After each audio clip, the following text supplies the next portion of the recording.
नमस्कार मंडळी, पुन्हा एकदा आपल्या भयकथेमध्ये तुमचं स्वागत. कोकणातलं छोटंसं खेड भटवाडी. तिथल्या एका समुद्र किनाऱ्यावर एक जुना मोडकळीस आलेला वाडा होता आणि तिथे राहणारे स्थानिक लोक सांगायचे की तो वाडा शापित आहे बरं का. तिथे रात्री कोणी गेलं तर परत आलेलं नाही. तिथून भयानक किंकाळ्या ऐकू येतात. त्याच गावामध्ये नवीन पाहुणे आलेले आहेत ते जुने रहस्य खोडून काढायला.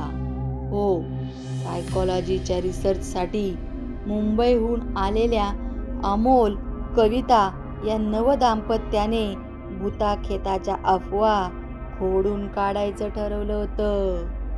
आणि आज चक्क ते त्या वाड्यामध्ये एक रात्र राहायचा निर्णय घेत होते.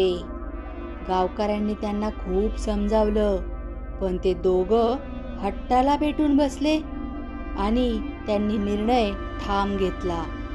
त्या वाड्याचा तो भयंकर अंधकार आणि त्याच रात्री समुद्राचा आवाज वेगळाच वाजत होता. वाऱ्याच्या झोक्यात जुन्या खिडक्या वाजत होत्या. कविता मोबाईलमध्ये सगळं रेकॉर्ड करत होती. अचानक तिला एका खोलीत पुरातन काळच्या स्त्रीच्या आकृत्या दिसायला लागल्या. त्या बायका रक्ताने माखलेल्या होत्या आणि काहीतरी पुटपुटत होत्या असं तिने पाहिलं.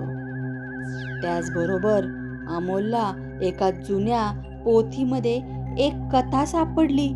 शेकडो वर्षांपूर्वी तिथे सरदाराची एक सुंदर पत्नी होती, सिंदुरा तिचं नाव. तिला गुप्त खजान्याची माहिती होती. त्या खजिन्यासाठी तिचा नवरा आणि त्याच्या सहकाऱ्यांनीच तिला तिथे जिवंत पुरलं होतं. तिचा आत्मा अजूनही तिथे सुटकेसाठी तडफडतोय. अशा प्रकारे अंगावर काटा आणणारा या पोथीमधला भयंकर तो नजारा आणि ती कथा वाचल्यानंतर दोघांच्या अंगावर अचानक शहारे उमटले. कविताच्या शरीरावर लालसर खून उमटू लागल्या. तिला अंगावर खाज येऊ लागली. तिने आरशात पाहिलं तर तिच्या चेहऱ्यावर सिंदुराच्या आत्म्याचा चेहरा दिसला. अरे बाप रे, जोरात किंचाळली ती. तूच माझी सुटका करणार. एकाच क्षणात कविताच्या डोळ्यातून रक्त वाहू लागलं आणि ती जमिनीवर कोसळली. अमोल किंचाळत बाहेर धावला. धावा धावा धावा, पण दारात बंद झालं. आजही तिथे दुसऱ्या दिवशी अमोल तिकडं धावला आणि त्याने तिला पाहिलं. एकाएकी तिच्या शरीरामध्ये हे बदल झालेले पाहून त्याला काय करावं काही सुचत नव्हते आणि त्या वाड्यातून भीषण किंकाळ्या ऐकू यायला लागल्या. त्या किंकाळ्या इतक्या भयंकर होत्या की अमोल अचंबित झाला होता, भयभीत झाला होता. काय करावं त्याला काही समजत नव्हतं. त्यामध्येच कविताच्या शरीरावरील लालसर खुणा अधिकच तीव्र झाल्या. रक्ताच्या थेंबासारखे अश्रू गळू लागले. किंकाळ्यानी जोरात ती विव्हळत पडली होती. त्या मूर्छित अवस्थेतच तिला सावरायचा प्रयत्न अमोल करू लागला. तो पाणी आणायला जाणार होता आणि त्या पाणी आणायला जातानाच त्याला पाणी तर कुठं भेटलं नाही, पण परतल्यावर मात्र कविता हातपाय उलटे वळवलेली आणि भिंतीवर अडकलेली दिसली. अरे बापरे, हे काय झालं? पण ती हळूहळू भिंतीमध्ये समाविष्ट होऊ लागली. जणू तो वाडा तिला जिवंत गिळत होता. अमोल भयाने धावतच बाहेर पडला, पण वाड्याचे बंद दरवाजे त्याला कुठेच जाऊ देत नव्हते.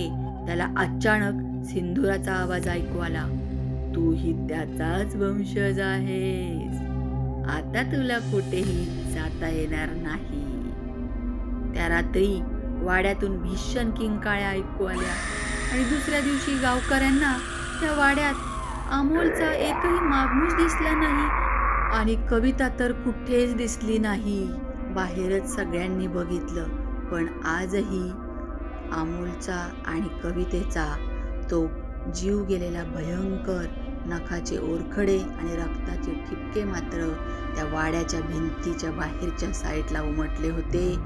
आणि समुद्राच्या लाटांमध्ये एक आवाज येतो, माझा बदला, माझं रक्त, माझा जिना.